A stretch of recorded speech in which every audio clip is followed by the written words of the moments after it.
Армысыздар, ардақты кітап сүйер, ғылым сүйер қауым. Әл-Фараби атындағы Қазақ ұлттық университеті жанындағы Абай ғылыми зерттеу институтының ғылым таппай мақтанба атты хабарының кезекті санын бастаймыз. Ұлы ойшыл Абай Құнанбайұлы көзі ашық, көкірегі ояу, білім іздеген әр жанға ғылым таппай мақтанба деген танымдық шығармашылық талап қойғанын білеміз. Біздің хабарларымыздың негізгі бағыты да Абайдың осы талабымен тығыз байланысты болмақ. Хабарларымызда Абай институтының кітап қорына және Әл-Фараби атындағы ұлттық университеттің Фараби кітапханасына келіп түскен жаңа кітаптар таныстырылатын болады. Бүгінгі хабарымызға сіздердің назарларыңызға Ақыттың ақындық тағылымы атты монографиялық зерттеуді ұсынбақшымыз. Кітап авторы Әл-Фараби атындағы Қазақ ұлттық университетінің профессоры, филология ғылымдарының докторы, белгілі әдебиеттанушы ғалым Зуфар Нұрсапаұлы Сейітжанов. Кітап 2024 жылы Қазақ университеті баспасынан шыққан. 253 беттен тұратын бұл кітаптың құрылымы 4 тараудан тұрады. Өмір шындығы және көркемдік шешім атты бірінші тарау, сондай-ақ ақынның поэтикасын қозғайтын теориялық сипаттағы тараулар, сондай-ақ ақыт және зар заман ақындары, ақыт және Абай атты тақырыпшалар бұл кітаптың мазмұнын байыта түскен. Алдымен Ақыттың ақындық тағылымы атты зерттеу еңбектің жазылу мақсаты, жазылу тарихы туралы автордың өз пікірін тыңдасақ. Мен бұл кісіні жазуды докторлық жұмыстан бастадым. Осында жұмысқа келгенде, мен келгенім 32 жыл болды биыл. Келгенде мен кандидат болып келіп едім. Соң Зекең менен Тұрсекең мен осында жұмысқа шақырды. Бізге кел, кафедра бөлдім жатыр деп. Содан келдім, көп уақыт өтпей, Пазлордан лекция оқып жүрем, бір күні шақырып алды, айтты, тәуелсіз ел болдық. Мынау шетте жатқан қазақтар бар, оның әдебиеті әлі зерттелген жоқ. Оны енді зерттемейді, кім зерттейді? Бәріміз жабылып зерттеуіміз керек. Осы тақырып саған біз Қытайда қазақ әдебиетінің туу даму жолдары деген тақырыпты бекітеміз деді. Содан бастап мен Ақытқа назар аудардым. Бұл бірінші шаруа, екінші докторлық жұмысқа ең бірінші осы кісіні алдым. Және бұл кісі, мен оның баласының естелігі қолыма түсті. Мен естелігінде 14 жаста жазған өлеңді алғаш деп жазған едім. Ал ол 10 жасында өлең жаза бастаған екен бұл адам. Баласының естелігінде айтады. Сонан бір күні тағы да осы бір екінші, үшінші жылыма соңырақта Моңғолияның бір ғалым жігіті бір кітап жіберіпті. Оны хат жазыпты менің атыма.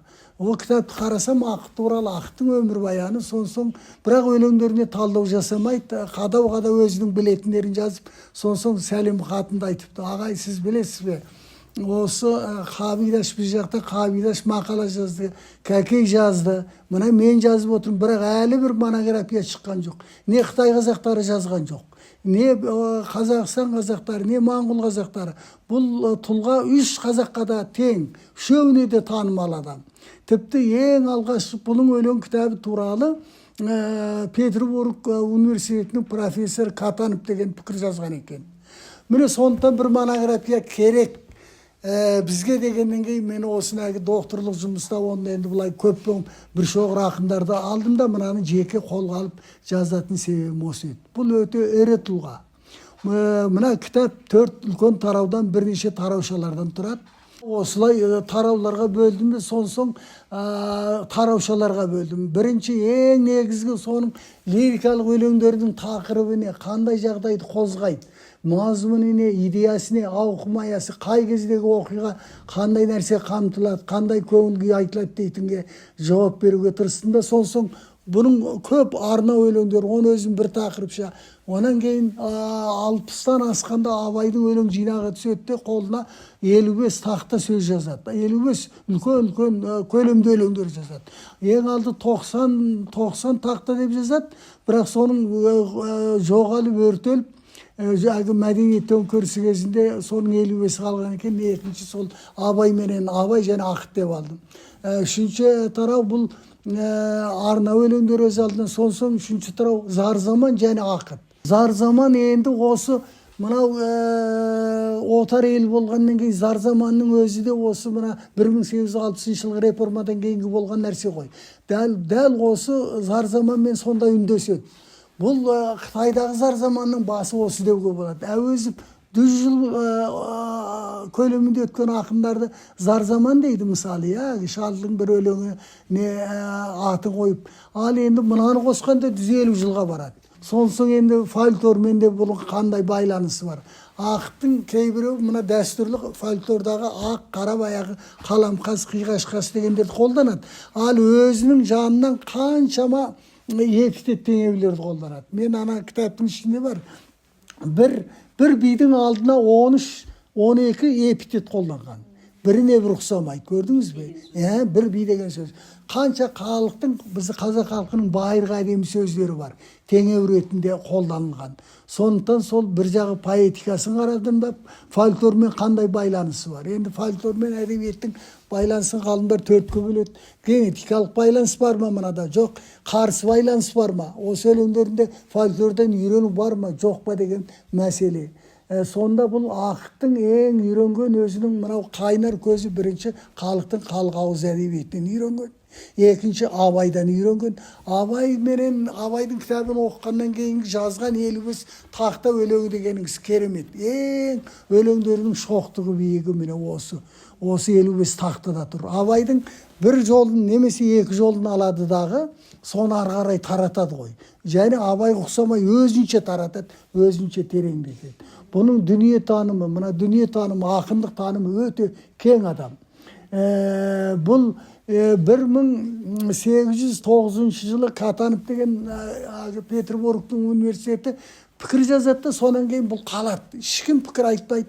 Ол неге пікір айтпайды? Ашаршылық келді, одан халық жауы басталды, одан соғыс басталды. Бұл сол халық жауы кезінде 40 жылы түрмеге қамалады, сонда қинап өлтіреді ғой. Сондықтан мен бір монография жазуды өзімнің әдебиетшілік міндетім деп есептедім. Анау Моңғолда қазақ жігітінің жіберген хаты түрткі болды. Соныменен осыны бір жыл жаздым. Бір жылда осыны бітірдім. Оның алдында ақын деген оқу құралын шығарған, докторлық жұмысты айтқам ептеп. Ал мынаны мүмкіндігінше сол тыңнан басқаша жазуға ұмтылдым. Бір жыл жазып жарыққа шығардым. Ақыттың ақындық тағылымы атты монографиялық зерттеу еңбегі төңірегінде ой бөлісетін бүгінгі хабарымыздың спикері, құрметті қонағымыз Әл-Фараби атындағы Қазақ ұлттық университетінің қазақ әдебиеті және әдебиет теориясы кафедрасының қауымдастырылған профессоры, филология ғылымдарының кандидаты, белгілі әдебиетші ұстаз Раушан Мәмиқызы. Раушан Мәмиқызы, қош келдіңіз. Алдымен осы кітаптың жалпы оқырманға берер көркемдік, танымдық әсері, құндылығы туралы өзіңізбен ой бөліссек. Профессор Зұлпар Сейітжанұлының ақыттың ақындық тағылымы деген монографиясының құндылығы неде десек, әрине бұл оқырманға өте құнды кітап. Себебі бұл Қытайдағы қазақ әдебиеті біздің қазақ сөз өнерінің бір құрамдас бөлігі ретінде, соның бір бұтағы ретінде қарастырылады. Және монографияның авторы Ақыт Үлімжіұлының жалпы шығармашылық өмірі сол өз халқының тарихымен, оның күресімен, жалпы өмір тіршілігімен байланысты екенін дәйектейді бұл монографияда. Сондықтан бұл жерде автор Үлімжіұлының ұлттық дәстүр, ұлттық сипат мәселесін терең зерделейді. Және жалпы Қытайдағы қазақ әдебиетін жаңағы айтқанымыздай қазақ сөз өнерінің бір бұтағы ретінде көрсеткенде, осы Ақыт Үлімжіұлының яғни шығармашылығы негізінде тұжырымдайды. Міне монографияның оқырманға құндылығы неде десек, оны осылай түсінуге болады деп ойлаймын. Құрметті Раушан Мәмиқызы, осы кітаптың бірінші тарауында Ақыт және Абай атты тарауша бар екен. Абаймен үндестігі дегенде, әрине біз ақын Абайды кейінірек таниды. Жасы 60-тан асқаннан кейін таниды. Себебі Ақыт Үлімжіұлы сол абайдың мына автордың өзі айтады, абайдың жаңағы сыншылдығы мен шыншылдығы дейді автор. Ақыт Үлімжіұлыға ұлына яғни ұнаған сипаты сол абайдың сыншылдығы мен шыншылдығы дейді. Сөйтіп өзінің ғақлиялық үндеулер деген шығармасында ақыт енді ғақлиялық үндеулер бұл 55 тақтадан тұрады, кейбір басылымдарында 99 тақта болып келеді. Сол шығармаларында яғни абайға еліктеп жазады. Абайға яғни шартты түрде немесе механикалық бір еліктеу емес, сол абайдың шығармаларын жаңғыртады, соны дамытады.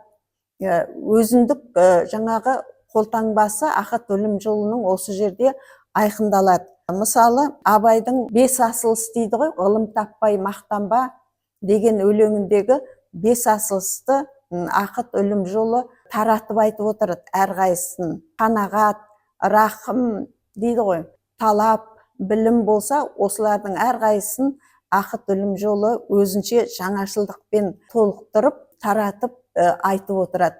Сондықтан, яғни сол абай дәстүрін жаңартушылардың бірі деп біз Ақытты тануымыз керек. Сондықтан да абайдың мысалы өлеңдерінде арнаулар да бар, жеке адамға, қауымға арнаулар да бар. Бұл жағынан да Ақыт Үлімжіұлы абаймен үндес болып келеді. Енді біз айта кетейік, сол қандай өлеңдері Ақыттың, мысалы қайран елім, қазағым, қайран жұртым дейді ғой. Соған үндес бір өлеңін қарап көрейік. Мысалы, бет көріп сөйлескенде бәрі керім, жеке-жеке сандалып түсті белің, әркім жымып өзі бір жеке ойменен тарқата алмай кетті ғой көңіл шерін дейді. Сол басқа да өлеңдері, сабырсыз, арсыз, еріншек деген өлеңдері, немесе жаңағы ғылым таппай мақтанба деген өлеңін абайдың сол мына жаңағыдай қанағат, рахым туралы бір түсін оқып көрсек, қанағат қарын тойғызар, аранды артық қойғызар, рахым шапағат көңілді адамды тату болғызар, ой ойланып іс қылса ақылды миға қонғызар, талапты болып талпынбақ, тең құрбыдан озғызар, ерінбей еңбек қылсаңыз қолыңды шыңға созғызар деп. Осы шумақтардағы айта кетуіміз керек поэтикалық жаңағы көркемдік ерекшелігі деп, қалайша абайды жаңғыртты, дамытты дейтін болсақ, осы өлеңнің үлгісінің өзі дәлел. Мысалы, сонымен қатар Ақыт Үлімжіұлы абайдың мына 8-6 буынды өлеңдерін кәдімгі атақты 8 аяқтың өрнегінде жазған. Қос аяқ, 25 деген өлеңдері бар Ақыт Үлімжіұлының. Бұл да абайдан үйренгендікті, үлгі алғандықты көрсететін тұстары ақынның, яғни абаймен үндестігі. Тек қана, енді автор айтады, Ақыт тек қана еліктеп қойған жоқ, оның абайдың шығармашылығын, яғни ары қарай жаңғырта дамытып, өзінің қолтаңбасын байқатты дейді. Пікірлеріңізге көп рахмет, Раушан апай. Ендігі жерде тағы бір сұрағымыз кітаптың екінші тарауындағы зар заман ақындары, Ақыт және зар заман ақындары деген тақырып болып тұр. Жалпы қазақ әдебиеті тарихындағы зар заман ақындарына автор Зуфар Сейітжанов Ақытты да қосады.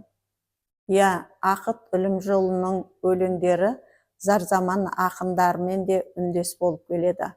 Асан Қайғы, Қазтуған, Бұхар сияқты ақындармен. Яғни Ақыттың өзінің жаңағы Ақытнама деген толғауын ғана алатын болсақ, осы толғауында мысалы зар заман ақындары жаңа өмірден түңіледі ғой, ортасынан жерінеді. Міне сол Ақыттың да өз заманында сондай қилы жағдайлар, қиын кезеңдер болған ел басында. Сондықтан да ақыт сол кездегі өлеңдерінде, яғни ақытнамада, зар заман өлеңдерінде, сол бағыттағы өлеңдерінде, яғни отарлық, озбырлықты айыптайды. Міне, сондықтан да ақытты біз ақыттың шығармашылығында зар заман бағытымен жаңағыдай үндес өлеңдері де бар деп айта аламыз. Соның бір дәйегі жаңағы ақытнама толғау екен. Бұл толғаудың да көркемдік ерекшелігі, өзіндік жаңағы ұлттық сипаты өте әсерлі мысалы. Қымбатты Раушан Мәмиқызы, автор Зуфар Сейтжанов осы кітабында ақыт шығармашылығын жан-жақты, оның барлық қырын, барлық саласын қамтуға тырысқандығын көріп отырмыз. Және осы кітаптың 3-ші тарауы ақыттың қисса дастандары деп аталады екен. Жалпы қазақ әдебиеті тарихында қисса дастандар өз алдына бөлек бір қазына екендігі белгілі. Ақыттың қиссалары, дастандары да бар екен. Оның көпшілігі жаңағы фольклор дәстүрінде мысалы. Әрине, сол нәзирагөйлік дәстүр бар ақытта. Бірақ сол дәстүрдің өзін ақыт дамытады, жаңғыртады. Жоғарыда айтқанымыздай, сол бағытта өзінің қолтаңбасын өрнектейді. Мысалы, ең алғаш рет ақыт жаңағы ұстазынан кеңес алып, Жиһанша деген дастанын жазады. Сол да ертеректе. Сол дастаны, сосын Қобда кеңесі, Керім Кербез деген хикаяттары бар. Осылардың бәрінде нәзирагөйлік дәстүр бар. Бірақ ақыт жаңағы мың бір түннен де алынған жаңағы эпизодтар бар. Сол эпизодтарды ақыт кеңітеді. Ақыттың жаңашылдығы осында, яғни кейбір мотивтерді өзгертеді. Мысалы, сол қисса дастандардағы дию перілер бірде адамға жақсылық жасайды, бірде зияндық жасайды. Міне осы жерде сол фольклорды өзінің жаңағы дастандарында қолдана отырып, содан үйрене отырып, негіз ете отырып, фольклорлық дәстүрді жазба әдебиетпен ұштастырады. Ақыттың тағы бір жаңашылдығы осында жатыр деп ойлаймыз. Пікірлеріңізге көп рахмет, Раушан апай. Біздіңше осы кітабында автор тарихи, танымдық мағынадағы мәліметтермен қоса теориялық мәселеге де барады. Мысалы, кітаптың 4-ші тарауы ақыт ақынның поэтикасына арналған екен. Осы жөнінде аз кем өз пікіріңізді білсек. Ақыт поэзиясының көркемдік эстетикалық ерекшелігі, оның поэтикасы, құндылығы дегенде, оның жоғарыда біз айтып кеткен, яғни халықтың күресін, отаршылдыққа қарсы, оның халықтың тіршілігін, жеке адамдардың мінез құлқын жаңағы абайша бейнелеуде ақыт, яғни шеберлік танытады. Бұл ақыт өлім жолының жаңағы шығармашылығының құндылығы осы жаңашылдығында, бұрынғы дәстүрді жаңғыртқандығында. Егер ақыттың өлең тіліне келетін болсақ, немесе өлеңдерінің өрнегін қарастыратын болсақ, сол өлең өрнектерінде біз жоғарыда ғылым таппай мақтанба өлеңінде сол басындағы абаймен үндестігін айтқанда, сол басындағы ойды өлеңнің аяғына келтіріп отыруы, оның өзіндік бір ерекшелігі болады.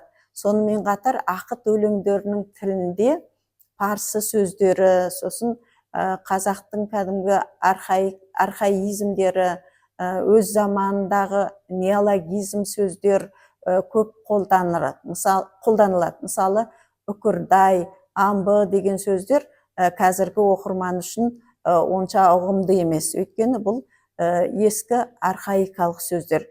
Жалпы Қытай халықтарының поэзиясы, Қытай жазба әдебиетінің поэзиясы да, прозасы да тілі өте бай. сондықтан ол қазақ әдебиетінің бір бұтағы ретінде қарастырылады. Осы тұрғыдан қарағанда фольклорды өзінің шығармашылығына негіз етуі, жаңағы өлең өрнектеріндегі өзіндік өлшемдер, түрлер, әртүрлі жанрда жазды ғой, арнау өлеңдер деген сияқты, жаңағыдай қисса дастандар, жеке лирикалық өлеңдері, басқа да жанрлық түрлер ақыт шығармашылығындағы ол оның поэтикалық құндылығын арттыра түсіреді. Ең атап айтатын нәрсе сол қазақ сөз өнеріндегі бар жаңағы бағыт, мысалы зар заман бағыты, жаңағы әртүрлі ағартушылық бағыт, діни бағытты да елді ағарту үшін, ғылым білімге үндеу үшін ақыт өзіне тірек еткен дейді автор. Шынында да осындай жаңағыдай жаңашылдықтар, құндылықтар ақыттың поэтикасының ерекшелігін көрсетеді. Құрметті Раушан апай, бүгінгі хабарымызда ақыттың ақындық тағылымы атты монографиялық зерттеу тұрғысында біраз өзіңізбен толымды, тұшымды ой пікір бөлістік деп ойлаймын.